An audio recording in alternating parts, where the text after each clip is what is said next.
Assalamu alaikum, my dear students and my viewers. I welcome you to my channel Learn English with Faisal Hamid. If you have not subscribed this channel yet, please do it now, but after watching this video. And today's video is about active voice and passive voice of present continuous tense. Let's see what we have today. जी जनाब, हमारे पास आज पहला जो जुमला है present continuous का वो negative sentence है। तो इसलिए हम क्या करेंगे कि हम नेगेटिव सेंटेंस से ही स्टार्ट करते हैं। याद रखिए कि प्रेजेंट कंटीन्यूअस टेंस के अंदर इज एम आर आपका हेल्पिंग वर्ब होता है और main verb verb plus ING form होता है।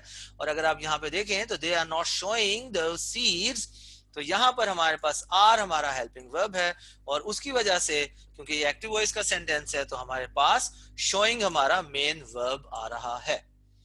तो पैसिव वॉइस जब हमने बनाना है तो आपको याद होना चाहिए कि जब हमने जर्नल रूल्स पढ़े थे तो हमने कहा था कि is am are was were के साथ हमने बीइंग का इजाफा करना है। तो चलिए हम सेंटेंस बनाते हैं। ऑब्जेक्ट हमने देखना है। ऑब्जेक्ट जो है हमारा वो है दोज सीड्स, तो प्लूरल नाउन है ये। तो दोज में हम इस पहले ले आएंगे, दोज सीड्स हो जाएगा हमारा ऑब्जेक्ट, सब्जेक्ट में चेंज हुआ। अब दो सीड्स के साथ क्योंकि प्लूरल है तो इसलिए आर आएगा और नॉट लगाएंगे और हमने इजाफा करना है बीइंग का। तो बीइंग आ गया, आर नॉट बीइंग। और शोइंग है तो मेन वर्ब हमारा शो है, तो हम क्या हो जाएगा, इसको हम शोन कर देंगे, SHOW एंड शोन बाय। दे जो है हमारा सब्जेक्ट है सेंटेंस में, जब हम इसको ऑब्जेक्ट में लाएंगे तो दे चेंज होगा देम में। तो इससे हमारा सेंटेंस जो दे आर नॉट शोइंग दो सीड्स का जो पैसिव वॉइस है वो बना दो seeds are not being shown by them.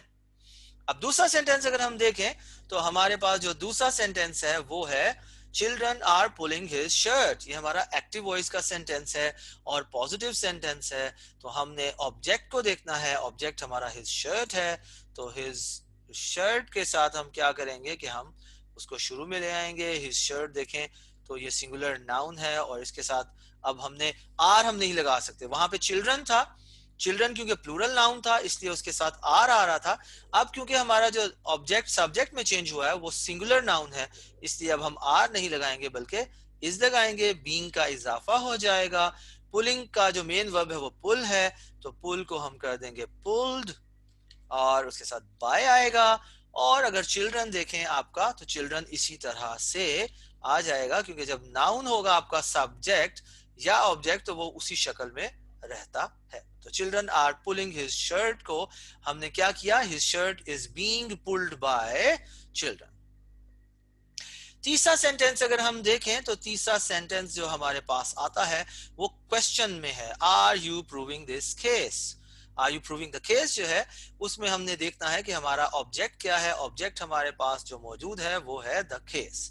तो द केस के साथ ऑब्वियसली क्योंकि ये सिंगुलर है तो हम आर नहीं लगा सकते क्योंकि यू की वजह से आर आ रहा था। अब द केस जो है वो सिंगुलर है इसलिए हम ने यहाँ पे आर नहीं लगाना, ना एम लगाना है बल्कि क्या लगेगा, इज लगेगा। तो इसलिए हम इंट्रोगेटिव में हेल्पिंग वर्ब से स्टार्ट करेंगे, तो इज आ गया, इज द केस। अब क्योंकि helping verb is am are था तो हमें याद है कि हमने यहाँ पे बीइंग का इजाफा करना है। तो क्या हो जाएगा, is the case being. Prove जो है हमारा प्रूविंग से प्रूव है, प्रूव से प्रूविंग बना था, तो इसको हम क्या करेंगे, इसकी हम थर्ड फॉर्म देखते हैं वो क्या है, वो प्रूव्ड है। तो PROVED, तो is the case being proved, by लगाया और यू है हमारा सब्जेक्ट तो इसको हम यू ही में रखेंगे क्योंकि आपको पता है कि यू का सब्जेक्टिव और ऑब्जेक्टिव केस दोनों सेम होते हैं। तो यू आया और क्वेश्चन मार्क लगाना नहीं भूलना। और याद रखिए हम बार बार इस बात को डिस्कस कर रहे हैं कि जब एक्टिव वॉइस से पैसिव वॉइस बनाया जाता है तो क्वेश्चन मार्क एंड में आता है, लेकिन जब आप डायरेक्ट से इनडायरेक्ट नरेशन में क्वेश्चन को सॉल्व करते हैं तो फिर वो क्वेश्चन मार्क फुल स्टॉप में चेंज होता है। तो इस बात को याद रखिए कि प्रेजेंट जो भी आपका पैसिव वॉइस होता है उसमें टेंस सेम रहता है, आप सिर्फ हेल्पिंग वर्ब और मेन वर्ब में तब्दीलियां करते हैं, सब्जेक्ट की तब्दीली होती है, ऑब्जेक्ट की तब्दीली होती है, लेकिन टेंस सेम रहता है। ठीक है, तो नरेशन और वॉइस के रूल्स को आपने मिक्सअप नहीं करना, बच्चे कंफ्यूज कर देते हैं इन चीजों को, तो इसलिए आपको बार बार मैं बता रहा हूं कि आपने इन चीजों को अपने जहन में रखना है। आगे चलते हैं, हमारा चौथा सेंटेंस है।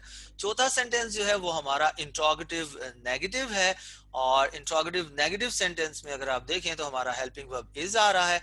अब हमने देखना है कि हमारा ऑब्जेक्ट क्या है। ऑब्जेक्ट इंग्लिश है और ये भी सिंगुलर नाउन के तौर पर ही आएगा, तो इसलिए यहाँ पर भी इज ही आएगा, तो इज होगा। और इंग्लिश हमारा ऑब्जेक्ट था, सब्जेक्ट की जगह आएगा, सब्जेक्ट की जगह अब इसने ली तो इज इंग्लिश हुआ, और क्योंकि नॉट है तो अब इज इंग्लिश नॉट, और बीइंग का इजाफा हमने करना है तो is English not being. Speaking है, ऑब्वियसली ये स्पीक से स्पीकिंग बना है, तो स्पीक की जो थर्ड फॉर्म होती है वो स्पीक स्पोक स्पोकन होती है, तो हम क्या कर देंगे, हम स्पोकन लगा देंगे। Is English not being spoken by he, आपका सब्जेक्ट है, जब ये ऑब्जेक्ट की जगह पर आएगा तो ये बन जाएगा हिम। सब्जेक्टिव केस को हमने ऑब्जेक्टिव केस में चेंज करना है, और आखिर में हम लगाएंगे क्वेश्चन मार्क। पांचवा सेंटेंस अगर आप देखें तो ये WH इंट्रोगेटिव है और टिपिकल हु से स्टार्ट हो रहा है। आपको आपके टीचर्स भी बताते होंगे कि जो हु से जो है वो स्पेशली सेंटेंसेस जो है वो पेपर में आते हैं। तो हु को आपने क्या करना है, क्योंकि देखें हु में हु बेसिकली पॉइंट आउट कर रहा है सब्जेक्ट को, डूअर के बारे में बात हो रही है।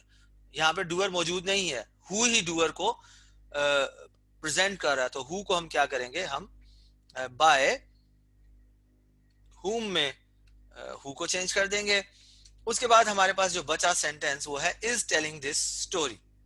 तो इज टेलिंग दिस स्टोरी में हमने देखना है कि हमारा ऑब्जेक्ट क्या है।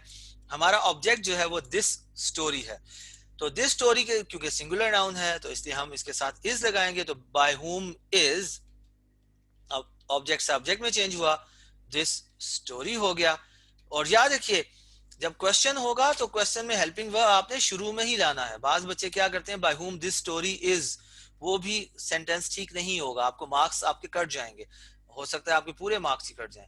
तो इसलिए याद रखिए कि हेल्पिंग वर्ब को शुरू में ही आपने लाना है। Bye whom is this story, being का इजाफा करेंगे आप, तो bye whom is this story being. Telling से आप क्या करेंगे, टेल है, और टेल की जो थर्ड फॉर्म है वो टेल टोल्ड, टोल्ड है तो टोल्ड कर देंगे हम। By whom is the story being told, by का इजाफा होगा, और आखिर में हमारा सॉरी क्योंकि हम ये बाय हुम कर रहे थे तो इसलिए अब यहाँ पे आपने यहीं पे इसको खत्म कर देना। देखा, अगर मुझसे गलती हो सकती है तो आपसे भी गलती हो सकती है, तो इसलिए आपने बहुत ही अपने दिमाग को बहुत ही शार्प रखना है, एक्टिव रखना है जब आप हु से सेंटेंसेस को पैसिव वॉइस में चेंज करेंगे। तो बाय हुम शुरू में आएगा, is the story being told, और क्वेश्चन मार्क आ जाएगा। आखिरी सेंटेंस जो है वो how are they not showing result है। तो WH इंट्रोगेटिव से स्टार्ट हुआ है, और इंट्रोगेटिव भी है और नेगेटिव भी है, तो हमने कहा कि WH जो है वो आपका उसी तरह आएगा, और आप क्या करेंगे, आप हाउ को उसी तरह आप लेकर आ जाएं। बाकी सेंटेंस बचा are they not showing result. Result आपका सिंगुलर है, इसके मुताबिक आपका हेल्पिंग वर्ब लगना है, तो रिजल्ट के साथ इज आएगा, तो हाउ इज। अब आपने ऑब्जेक्ट को सब्जेक्ट में चेंज किया, इज रिजल्ट। नॉट मौजूद है, नॉट लाए, अब आपने क्योंकि एक्टिव से पैसिव में लेके जा रहे हैं तो आपने बीइंग का इजाफा यहां पर करना है, तो how is result not being, show की थर्ड फॉर्म शोन हो जाएगी, बाय दे जो है वो किस में चेंज हो जाएगा, देम में चेंज हो जाएगा। उसके बाद हम लगाएंगे क्वेश्चन मार्क, तो इसका बन जाएगा how are they not showing result, तो how is result not being shown by them. उम्मीद है आपको प्रेजेंट कंटिन्यूअस के पैसिव वॉइस की समझ आई होगी। अपना बहुत सा ख्याल रखें। अल्लाह हाफिज।